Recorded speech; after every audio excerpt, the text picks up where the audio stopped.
subhanahu wa ta'ala has given us a set of instructions and commandments that are for the benefit of mankind. Every command of Allah subhanahu wa ta'ala has countless benefits for the human being. And a person could spend their whole life trying to count and calculate the advantages of fulfilling these commandments, but their whole life would pass and they would not be able to fully grasp and fully calculate all of the advantages of fulfilling the instructions and commandments of Allah subhanahu wa ta'ala. This is why as Muslims we do things primarily because Allah has told us. We may understand the wisdoms and the benefits, or we may not. We do them trusting in our Lord because we know He is the most merciful and the most kind. And we know that He loves us more than a mother can love her child. And that His mercy for us goes far beyond the mercy that any human being can have for another, including the mercy we have for ourselves. He is that merciful.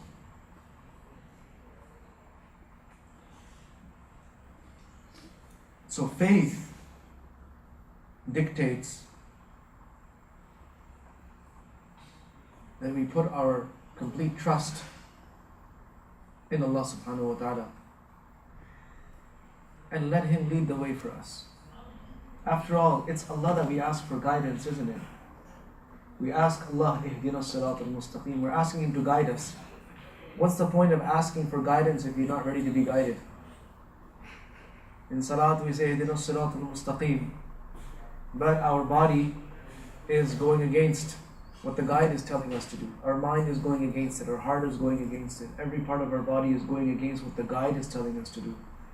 So what's the point of asking someone the directions if you're not ready to follow the directions? You want to go somewhere else.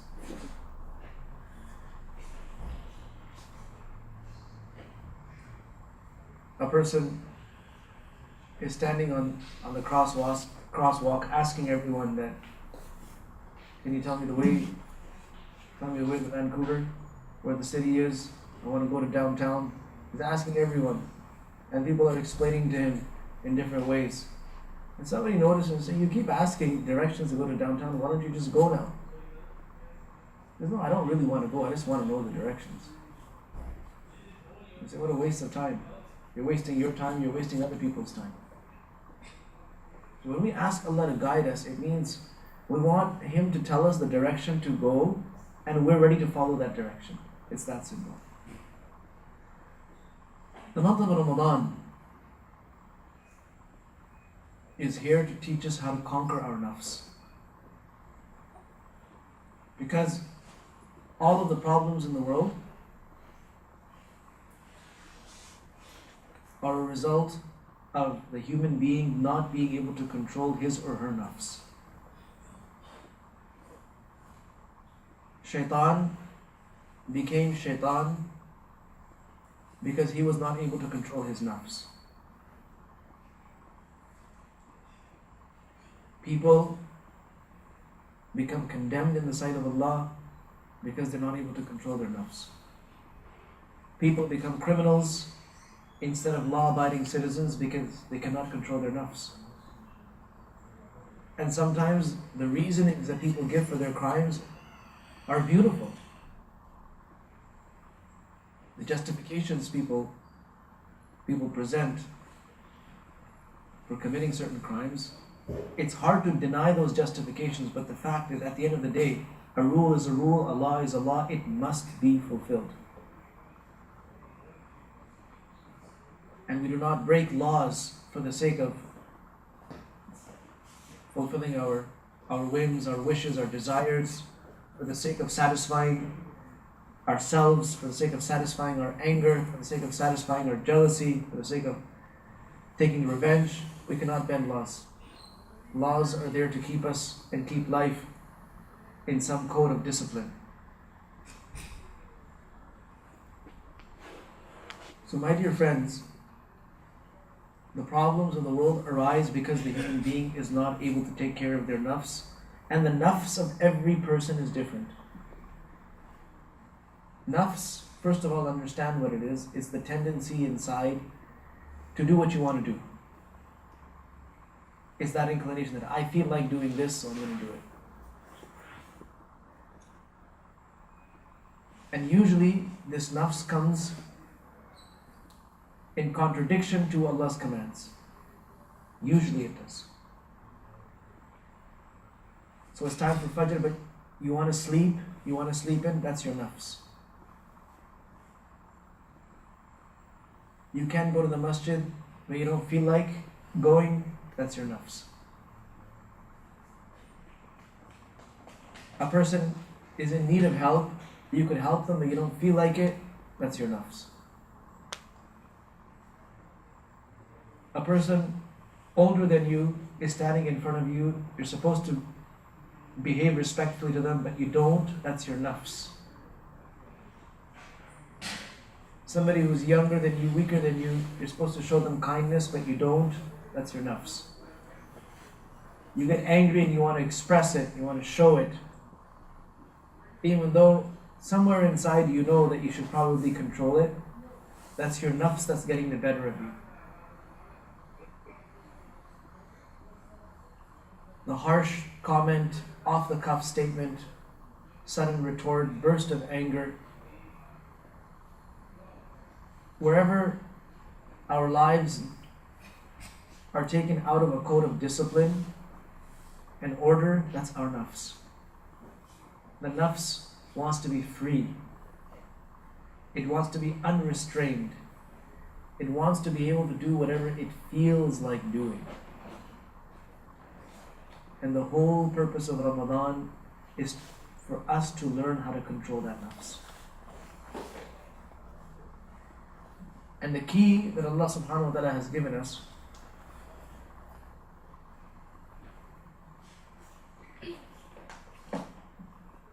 is of two kinds. One is the absolute necessary things we have to do in order for our fast to be valid. And then there are those things that have to be done if we want our fast to be accepted and rewarding. It's two different things. It's one thing for a fast to be valid. It's another thing for that fast to be accepted and then a means of reward. Just like in salat, if a person is praying with wudu, they're fulfilling the fara'id of salat, the arkan of salat, we will say the salat is valid. But was it accepted by Allah as an act of devotion? It's another matter. If the person wasn't sincere, he did everything right exactly by the book, but his intention was completely wrong. His intention was to show off. The salat will not be accepted by Allah because Allah says, I don't accept such worships. That salat will not be rewarded by Allah subhanahu wa ta'ala because Allah subhanahu wa ta'ala will say to people that whoever did good deeds for the sake of getting rewards from other people, on the day of judgment, go to them. Get your reward from them. I don't have anything. You never did it for me, why should I reward you? So it's one thing to fulfill the requisites, the physical requisites of an action, and it's another thing to get that action accepted. So a person who stays away from food and drink, etc., from dawn till sunset, their fast is valid. They did not eat, they did not drink, and so on and so forth. Their fast is valid. But was it accepted? And was it rewarding? It's another thing altogether. So the first thing is to fulfill the arkan. The second thing is to do those things that will also get us some acceptance, get us some reward for it. And here is where the fasts are divided into different types of fast. The first is someone who abstains from food and drink, keeps their fast, and that's it. This is the Sawm of the Awam. The Sawm, the fast of the masses, of people who don't know anything else. Then there's another fast, another level of fasting, in which a person is not just fulfilling those requisites, but they're also abstaining from all haram things.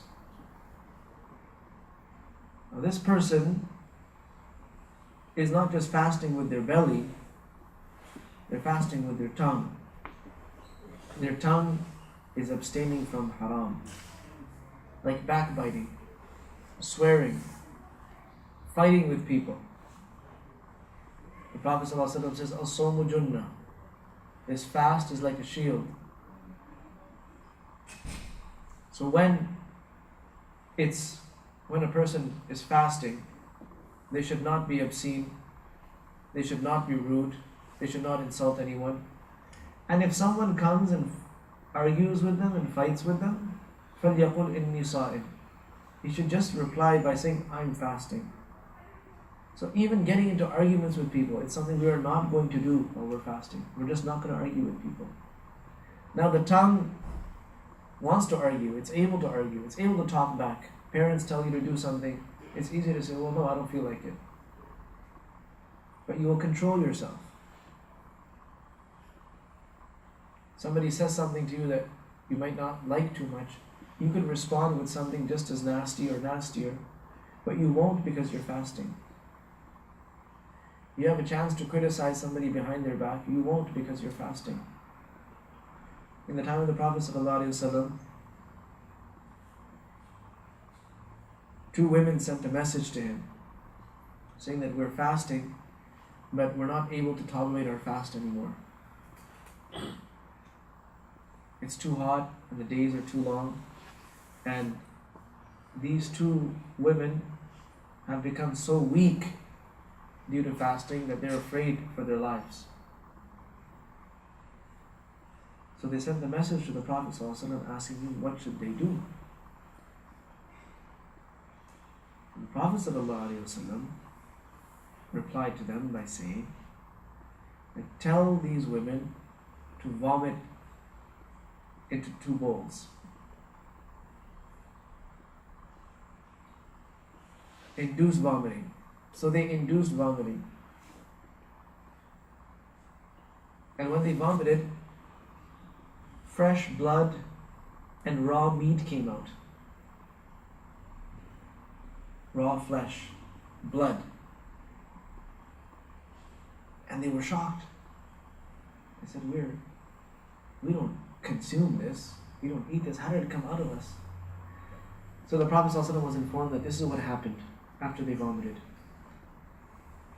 He said that their bellies fasted from eating and drinking, but their tongues did not fast from backbiting. And Allah subhanahu wa ta'ala says about backbiting that أَيُحِبُّ أَحَدُكُمْ أَن يَأْكُلَ لَحْمَ أَخِيهِ مَيْتًا. Would you like to eat the flesh of your dead brother? Would you like that? So they were sitting there gossiping, talking bad about people. They're fasting. So Allah subhanahu wa ta'ala showed them the effect of their deeds.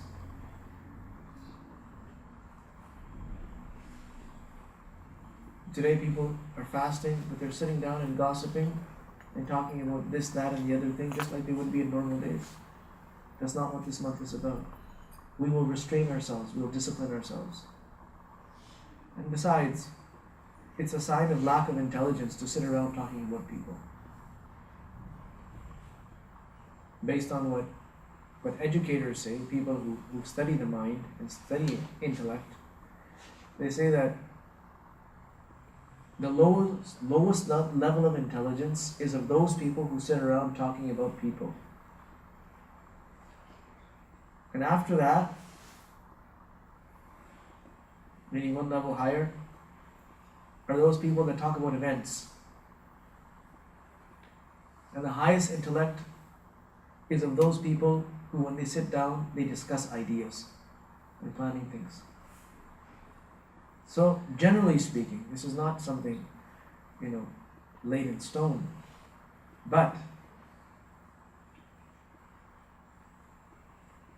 if you're intelligent, you'll be thinking about things, doing things, planning things, constructing things, and your conversations will reflect that. And if you lack that intelligence, you'll just sit around talking about what's happening in the world. This happened, that happened, that's taking place. And if you don't even have that much intelligence, then you're going to sit around talking about people. And today, people talk about people. Young, old, and these habits usually start when a person is young. Just making a silly comment about a friend. Two friends talking about a third friend. It might seem funny, you're snickering about it, you're laughing about it, but the fact is that it's backbiting, and every time you backbite a person, you get their sins. Their sins are dumped on you, your good deeds are given away to them. So here it is, this person's fasting, and you're backbiting against someone. You're giving them the reward of your fast. If you really don't like them, then why are you helping them out by giving them good deeds? This is why Hassan Basri rahmatullahi alayh, when he heard or found out that somebody had been backbiting about him, he would send them a gift. And he would say, this is an appreciation of you giving me all your good deeds. But this is the reality. So things like lying are absolutely unacceptable. The Prophet ﷺ says that when a person lies, the stench that comes out of their mouth, it pushes the angels away. The angels run far, far away from him, like 1 month's journey. Angels don't want to be close to a person who's lying. That's under normal circumstances. What about someone who's lying while they're fasting? Or lying in the month of Ramadan? Guarding our eyes. We have to be very, very careful about the way we use our eyes. Because if we are fasting, our bellies are fasting, and our eyes are not fasting from haram. Look at the contradiction. Bellies are fasting from halal, food and drink are halal. The bellies are abstaining from what is halal, and the eyes are engaging in what is haram. Do you see the contradiction? That's why turn those TVs off. Turn those computer monitors off.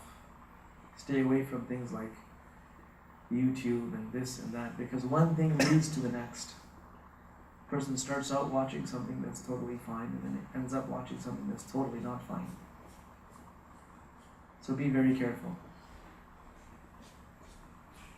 Extremely, extremely watchful of the way you use your gaze. Don't walk around in malls unnecessarily.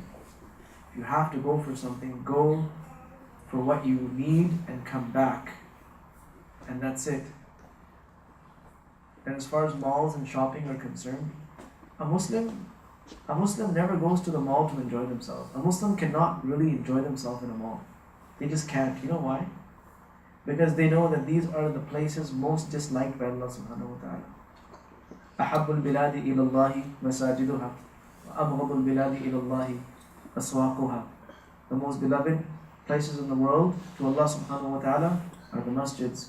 And the most disliked places in the world to Allah subhanahu wa ta'ala are the bazaars, the marketplaces. How can a Muslim be happy in a mall knowing that Allah doesn't like this place? But they just go there because they need to go there and they come back. A Muslim will only go there because either they have to go purchase something or they have to go and work there. They have a business there, so they go there. And even in that time that they're there, they're engaging in the remembrance of Allah subhanahu wa ta'ala and not letting themselves get distracted. And yes, while they're walking through the malls, they control their gaze. Look, you and I live in a society where people are flaunting themselves shamelessly. They're throwing their bodies out at the world. They're throwing themselves at people. So don't become party to their sin by looking at them.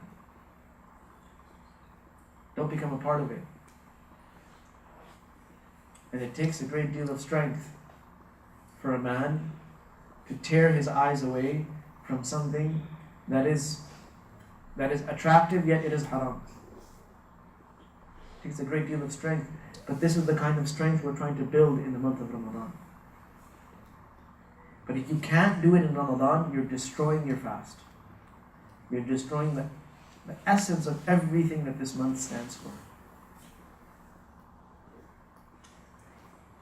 And guard your ears, protect your ears from listening to gossip, from listening to useless things, listening to people backbiting, from listening to music, from listening to all of those things that distract you from the remembrance of Allah subhanahu wa ta'ala. Guarding our minds and our hearts so that our minds do not fall into sin. A person's body is staying away from sin, but their mind is engaged in sin. They're polluting themselves, they're corrupting themselves. And a person who is thinking about sin can never ever enjoy their ibadah. So this hunger and thirst that we will experience serves many, many purposes. There is so much khair in it. Somebody asked Al-Hasan al-Basri rahmatullah alayhi, what is it that brings worry into a person's heart? Worry meaning worry for akhirah. Worry for the everlasting life. What is it that brings that into a person's heart? He said hunger. And what removes worry? What makes a person completely careless? He said a full belly. People that have the full bellies are the most careless people. They never have a chance to reflect on what is permanent. They are so caught up in what is temporary. In the meal of the day, or in the meal of that part of the day, they are so lost in their temporary enjoyments that they never really have a chance to reflect on what's everlasting. The other thing is that the heart becomes soft through hunger, and the heart becomes hard through being filled all the time. When the belly is filled all the time, the heart becomes hard. When the belly is kept empty, the heart becomes soft. The people that cry the most in their du'as and cry the most in their salat and in their sujood are the ones who keep their bellies empty. And the ones who cry the least are the ones whose bellies are always full. And fasting softens the heart, makes it tender. That is when you have a chance to think about other people. You have a chance to think about other people's problems, other people's worries, other people's hunger and starvation, other people's political unrest. You have a chance to think about all of those things. Whereas when we're filling our bellies all the time, all we're thinking about is basically ourselves. It's a beautiful, beautiful month. You cannot speak enough about it. But the question is, what kind of fast are we going to keep individually in this month of Ramadan? Is it going to be the fast of the awam, where just our bellies are fasting from food and drink, and that's it, and we just kind of wait out the day? Because a lot of people keep this kind of fast. Okay, fine, I had my suhoor. Or some people just say, okay, fine, I'll just eat early, go to sleep. That was my suhoor. Don't even bother getting up for fajr. Okay, and the day passes. And basically they just keep looking at the clock. Okay, alright, 15 hours to go. 14, 13, 12, 11, 10, 9, 8, 7, 8, 6. And it's just every day is just a countdown for them, and that's it. And then come iftar, they've got all this food just lined up, and then they just plunge on it like a hungry lion and devour and devour and devour, end up damaging their whole gastric system and their whole digestive system and messing up their intestines and doing all of that in the process. But they don't care. The countdown is up and it's time to unleash yourself. Really? Well, if that's the case, if every day is just a countdown, then, it's time for a wake-up call. This is a month not to be passed. We don't pass the month of Ramadan. We use the month of Ramadan. We use every single minute, every single second.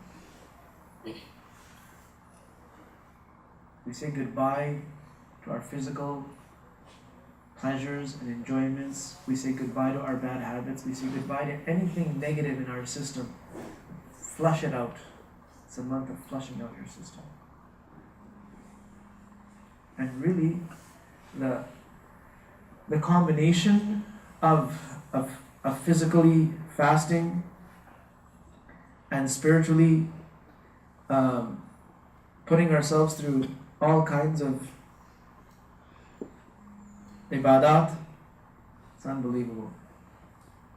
A few years ago,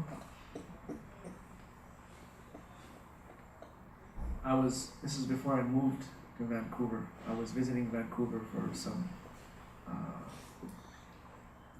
medical courses that I was taking. And we were doing studies with live blood cells, analyzing live blood cells. So they're analyzed in different ways, and that's mainly what the workshop is about. And during the course, our own blood samples also got tested and analyzed in front of the class. And this was right after Ramadan, like right after Ramadan. Before that Ramadan, I had been very sick. In fact, I had been hospitalized. And it was a very bumpy period as far as my health was concerned, and then alhamdulillah, the month of Ramadan came. So one of the ways that we look at the cells is it helps us understand the health history of the person. We trace the history usually in increments, in periods of 6 weeks. So the instructor, the professor, was saying that, well, this is a very interesting blood sample. We can see that about 6 weeks ago, the system was just crashing. There's so much going on, we can see in the organs, and then all of a sudden it starts clearing up, and it gets clearer and clearer, and now we have a near perfect sample of blood. So she asked me in front of the class, that, what have you been doing? You must have been doing something amazing, because what I'm seeing 6 weeks ago and what I'm seeing now, it's like almost impossible to reach from this point to this point in such a short amount of time. So tell us your secrets. What kind of treatment plan? What kind of this? What kind of that? I said, actually, there was no treatment plan. The month of Ramadan came. I started fasting. Oh, okay, so you must have been on a special diet. No red meats, no milk, no bread, no gluten. I said, no, I just eat whatever I eat in the month of Ramadan. And there must be some restriction. No restriction. All the restriction is don't eat after dawn. And that's it. And eat after sunset. What else were you doing? I was reading a lot of Quran. She's like, really? I said, yeah. In Ramadan we have a special prayer where we finish the whole Quran over a period of 29, 30 days. She said, that's what it is. She said, this combination of just fasting, keeping your belly empty for this time, and filling your time and filling yourself with all of this extra worship, it's just cleaned you up completely. And I'm thinking that imagine if all of the Muslims who fasted, if we took a look at all of their blood samples, we would be seeing this in many of them. And probably just that would be a means of these people coming close to Deen. So Ramadan it purifies you in every sense. I don't even want to talk about, maybe in one of the halaqas I'll just talk about the physical benefits of fasting. Just the health benefits. We can go on and on and on and talk about those. But what we are interested in, what we are really concerned about, is coming out of this whole thing as better people. We have to commit to this. This has to be the challenge. I have to come out of this month better than I was when I went into it. From every sense, in my habits, my ethics, the way I perform at school, perform at work, perform at home, my role as a son or a brother or a father or uncle or a cousin, The way I'm playing all of those roles, I have to get better at it. I have to improve. And I need to shed my bad habits. I need to shed them. And everyone has bad habits. Everyone has negative habits. We need to get them out of our systems. And no matter what happens, no matter what we have to give up, we are not going to break any commands of Allah subhanahu wa ta'ala in this month. No matter what we have to give up, what we have to throw away, what we have to leave, we will not break a command of Allah. We are not going to commit haram, not going to look at it, not going to listen to it, not going to talk about it, not going to think about it. We're going to block off all the access of haram to ourselves, close off all of those channels that could lead us to haram or lead haram to us. We're going to cut ourselves off from all of those things. And we don't care what the world thinks. And we don't care who pushes us in that direction, whether it's our parents, our siblings, our friends, it doesn't matter. We will give up everything. We will not give up the commands of Allah subhanahu wa ta'ala in this month. And then you will see with your own eyes how your heart is filled with taqwa. How you will come out of this as a better person. And practice control over yourself. Practice restraint over yourself. Don't just let yourself, blab whatever comes into your mouth. Don't let yourself just do whatever your inclination is to do. Learn control, learn self-discipline. And you will see. There are some people who spend Ramadan in such a way that it becomes inspirational for other people. When we look at the lives of Sahaba, there are many Sahaba who didn't just fast in Ramadan, they fasted all year round. Great Sahaba. People like Umar ibn Khattab, Uthman ibn Affan. Sahaba from the Ashara Mubashara, from the Muhajirin and the Ansar. Great Sahaba, prominent Sahaba, used to fast all year round. I can list dozens of them. Because they knew the benefits of fasting. And after them tabi'is, and after them atba'u tabi'in, and it continued and continued. Muslims were devoted to fasting. It was a part of their lives, it was part of their lifestyle. Because they were devoted to becoming better and better and better and better. They wanted every day of their life to make them a better person. And they saw fasting as a means of that happening. So they did it. And there were some who fasted every second day. As-Sawm of Dawood.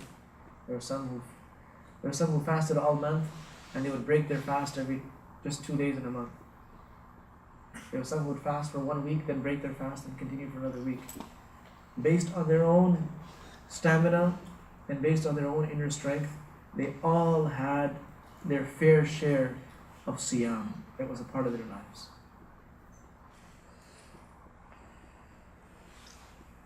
So every one of us should set some goals, some targets, and those goals and targets are of different types. The first is, which flaws do I want to fix in this month? If there is a time to correct yourself, it's this month. Which flaws, which weaknesses of my own do I want to overcome in this month? Make a list. It doesn't have to be a very long list. Start with a few. Start with 3 or 4. I want to fix these things and really, really work on those 3 or 4 things. Somebody might be having trouble getting up in salah. Somebody might be having trouble praying in the masjid. Somebody might be having trouble controlling their tongue.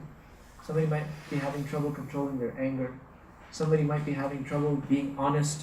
Somebody might have some other problem.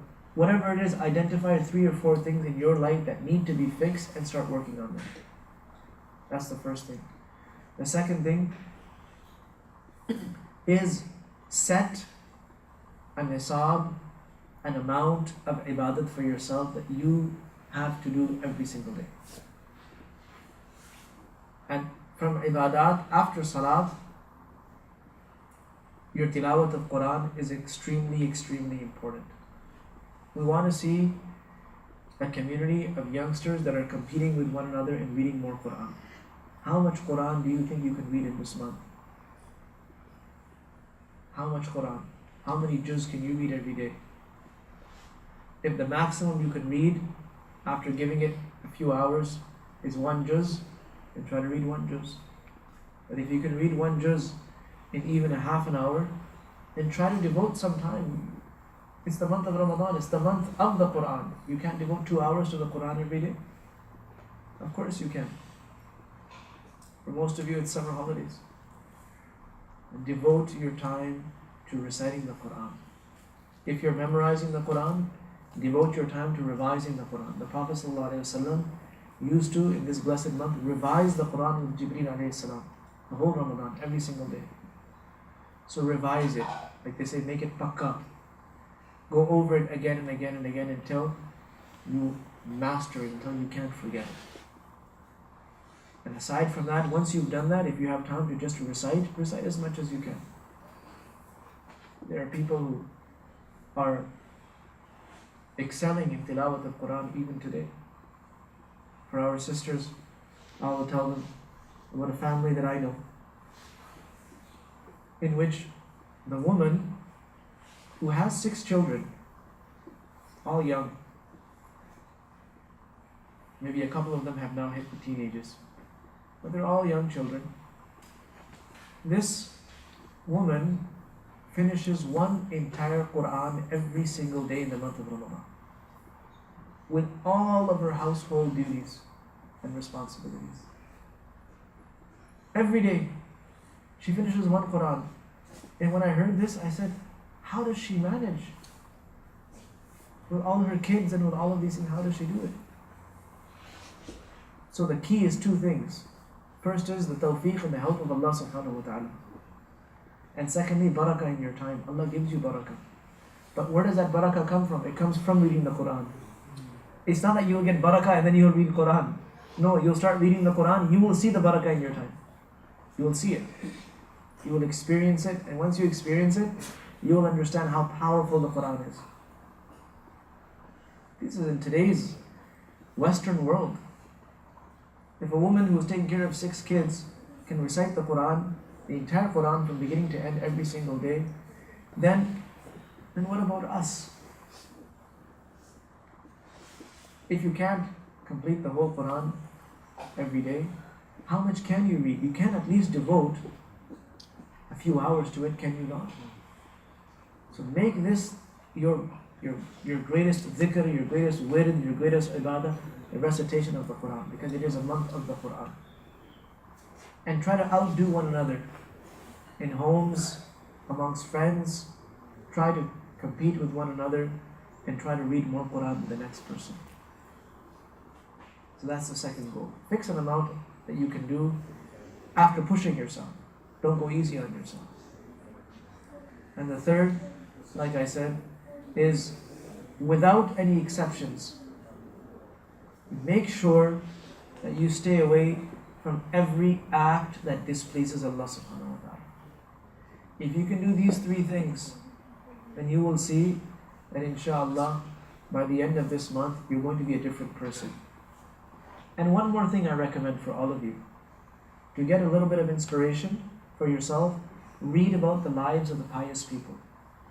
Read about those people who devoted their lives to ibadah, who devoted themselves to worshipping Allah subhanahu wa ta'ala, people who abstained from sins, abstained from haram. Read the lives of the prophets, read the lives of the Sahaba, the lives of the Tabi'een, and the lives of the people after them, the pious people. You will get so much inspiration just from them, and you will, inside, you will feel compelled to do something like that to yourself as well. May Allah subhanahu wa ta'ala give us tawfiq and protect us, and make this blessed month a means of forgiveness and salvation and mercy for us, our families, and the whole entire ummah. We will be having, inshallah, dars of Quran every day in this month, starting from today, after Asr.